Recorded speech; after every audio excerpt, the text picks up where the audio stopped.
तो जैसे कि बीपीएससी की तरफ से नोटिफिकेशन आ चुका है कि जो लोग बीपीएससी टीआरई 2.0 का टीचर का फॉर्म भरे उनका एडमिट कार्ड आ चुका है। तो ये रहा उसका नोटिफिकेशन में हम लोग डीपली समझेंगे कि किस तरह आप एडमिट कार्ड को डाउनलोड कर सकते हो बड़े ही आसानी से।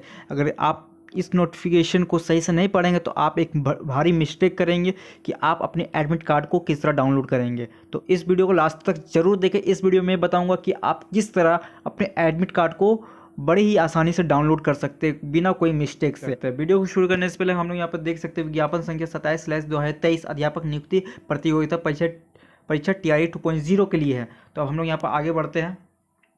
तो यहाँ पर लिखा विज्ञापन संख्या 27/2023 अध्यापक नियुक्ति प्रतियोगिता परीक्षा टीआरई 2.0 के लिए दिनांक 2 दिसंबर 2023 से प्रवेश पत्र यानी कि ई एडमिट कार्ड डाउनलोड करने की प्रक्रिया प्रारंभ होगी। यानी कि ये प्रारंभ आज से शुरू हो गई, यानी कि आज 2 दिसंबर है और ये नोटिफिकेशन कल आई थी 1 दिसंबर को। अब हम लोग आगे पढ़ते हैं फर्स्ट पैराग्राफ में। फर्स्ट पैराग्राफ में लिखा हुआ है अभ्यर्थी प्रवेश पत्र डाउनलोड करने से पूर्व अद्यतन पासपोर्ट साइज फोटोग्राफ जिसका साइज 25 KB और डायमेंशन 250x250 अपने डैशबोर्ड में लॉगिन के उपरांत अपलोड करेंगे एवं उसके बाद ही प्रवेश पत्र डाउनलोड होगा।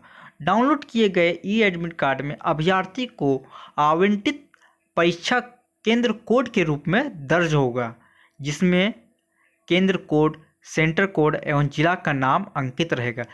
फर्स्ट पैराग्राफ में ये लिखा हुआ है कि आपको सबसे पहले एक फ़ोटोग्राफ रेडी रखना होगा जिसका साइज 25 KB का अंदर होना चाहिए और डायमेंशन वो भी 250x250 वो भी पिक्सल साइज में होना चाहिए। उसे जैसे आप उसे लॉगिन करोगे अपने आईडी और पासवर्ड से तो आपको डैशबोर्ड आ जाएगा। डैशबोर्ड में वहाँ पे आपको राइट साइड में फ़ोटो अपलोड का ऑप्शन रहेगा। एडमिट कार्ड कॉलम में वहाँ पे आपको फ़ोटो अपलोड करना होगा। वो भी अगर आपको 25 KB से ऊपर रहेगा और डायमेंशन सही से नहीं रहेगा तो आपको समस्या होगी कि अपलोड नहीं होने का। तो इसे आप रिसाइज अच्छे से कर लीजिएगा। उसके बाद आप जैसे अपलोड करोगे उसके बाद आपको अपना प्रोविजनल एडमिट कार्ड आ जाएगा, जिसमें ई एडमिट कार्ड में आपको परीक्षा कोड के रूप में दर्ज रहेगा। यानी कि सिर्फ उसमें कोड रहेगा जो जिसमें आपका सेंटर पड़ेगा, उसमें आपको सेंटर का नाम नहीं लिखा हुआ रहेगा और साथ ही साथ जिला का नाम रहेगा, किस जिला में आपको एडमिट कार्ड अलॉट हुआ है। तो उस जिला में आप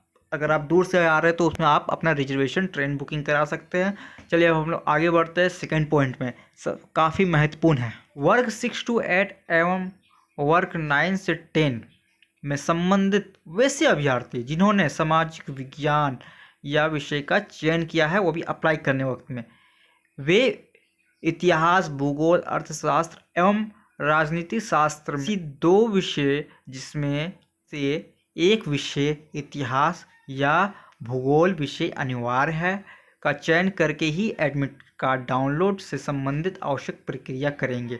यानी कि जो लोग सोशल साइंस का कैटेगरी वाले कैंडिडेट है या कॉमर्स वाले कैंडिडेट है जो कि अप्लाई करने वक्त में वो सोशल साइंस फिलअप किए थे, जैसे कि आपको 6 to 8 में आपका मैथ साइंस हो सकता था, सोशल साइंस हो सकता था, लैंग्वेज वाला पेपर हो सकता था। बहुत सारे ऐसे कैंडिडेट है जिसका सोशल साइंस सिलेक्ट किए हुए हैं, मैथ साइंस नहीं सिलेक्ट करके सोशल साइंस सिलेक्ट किए हुए, उनके लिए ये खास नोटिफिकेशन है। उनको आप एडमिट कार्ड अगर डाउनलोड करें उनको एक ऑप्शन आएगा कि आप सब्जेक्ट सिलेक्ट करें। अगर आप मैथ साइंस वाला रहता तो आपको कोई प्रॉब्लम नहीं होता, लेकिन आप सोशल साइंस वाले कैंडिडेट हैं यानी कि सामाजिक विज्ञान, उनको ये प्रॉब्लम हो रहा है और कॉमर्स वाले का ये प्रॉब्लम हो रहा है।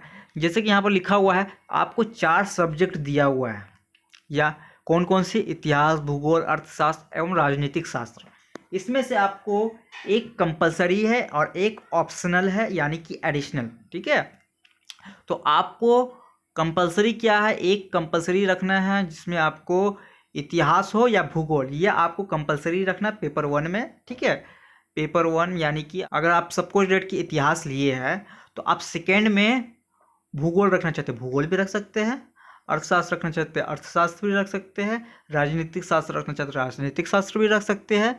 यानी कि फर्स्ट में आपको भूगोल या इतिहास में कोई एक रखना होगा, उसमें से आप इतिहास सिलेक्ट कर लिए, सेकेंड में आप भूगोल भी सिलेक्ट कर सकते हैं, भूगोल नहीं सिलेक्ट करना चाहते हैं तो अर्थशास्त्र यानी कि इकोनॉमिक्स भी सिलेक्ट कर सकते हैं। यही संबंधित सिलेक्ट करने से आपकी एडमिट कार्ड डाउनलोड होगी और इसी की परीक्षा होगी।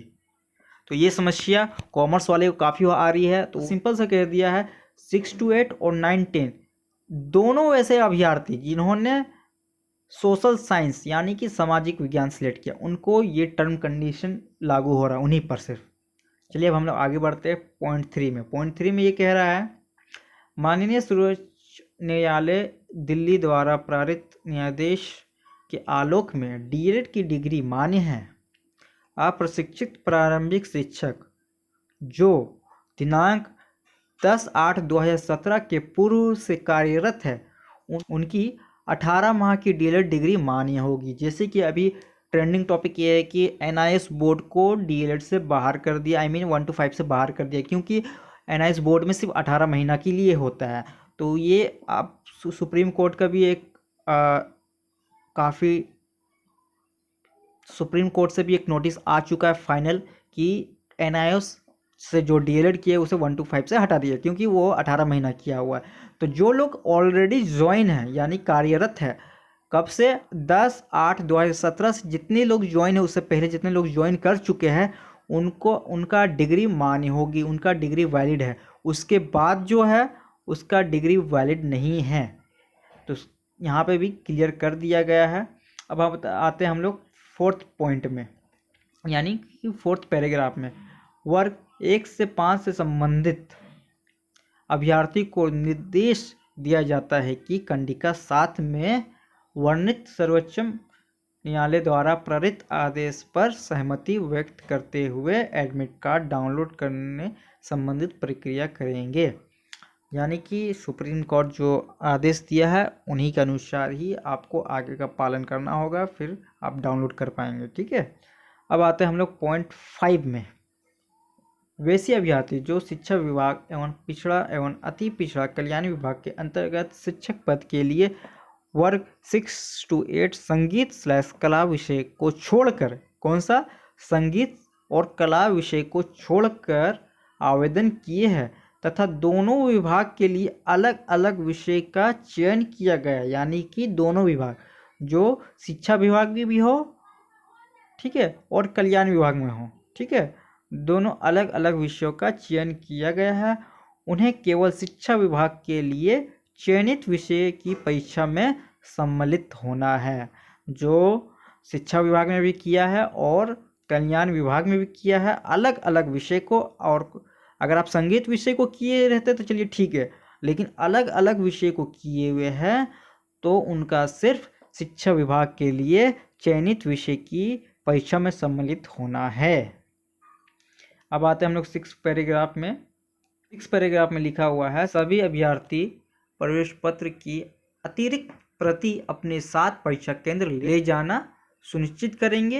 यानी कि जो आप एडमिट कार्ड डाउनलोड होगा उससे एक एक्स्ट्रा कॉपी जेरोक्स कर लीजिएगा, वो आप वहाँ पर लेके जाइएगा। जो वहाँ पर आपका इन्विजिटर रहेंगे उनके सामने वहाँ पर सिग्नेचर किया जाएगा, वो और उनको सबमिट करना भी रहता है, जमा करना रहता है।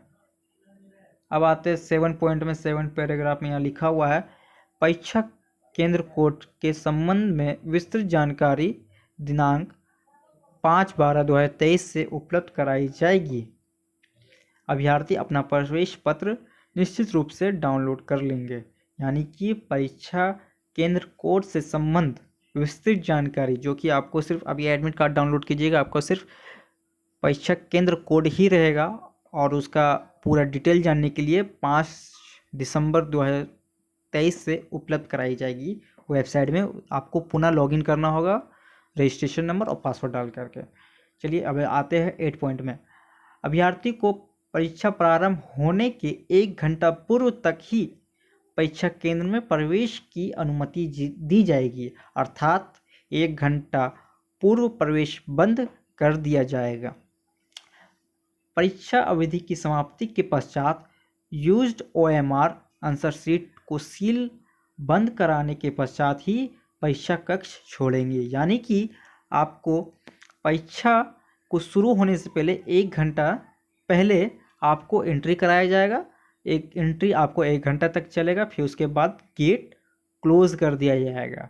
फिर आपको परीक्षा शुरू होगी, यानी कि एग्ज़ाम शुरू होगी। एग्ज़ाम आपको जैसे ही ख़त्म होगी, जब तक वो अपने वो OMR शीट को सील्ड नहीं कर देंगे, यानी कि अच्छे से सेपरेट कर करके उसे पैक नहीं कर देंगे, तब तक आप परीक्षा केंद्र छोड़कर नहीं जा सकते हैं। ये रहा BPSC की तरफ से काफ़ी स्ट्रिक्ट नोटिस, इनको आपको फॉलो करना है। अगर आप फॉलो करेंगे तभी आपको अच्छे से एडमिट कार्ड डाउनलोड होगा, खासकर जो कि सामाजिक विज्ञान सेलेक्ट किए हुए। और आपको किस तरह फ़ोटो रिसाइज कर करके अपलोड करना, सारा कुछ मैं बता दिया हूँ। अगर फिर भी आपको कोई डाउट है, अभी BPSC की वेबसाइट अभी स्लो चल रहा है, जैसे ही सर्वर सही होगा मैंने तुरंत एक वीडियो डाल दूंगा कि आप किस तरह अपने एडमिट कार्ड डाउनलोड कर सकते हैं 6 to 8 के लिए। चलिए, आई होप आपको ये वीडियो पसंद आएगा तो वीडियो को लाइक कीजिएगा, शेयर कीजिएगा और सब्सक्राइब कीजिएगा। मिलते हैं नेक्स्ट वीडियो पे।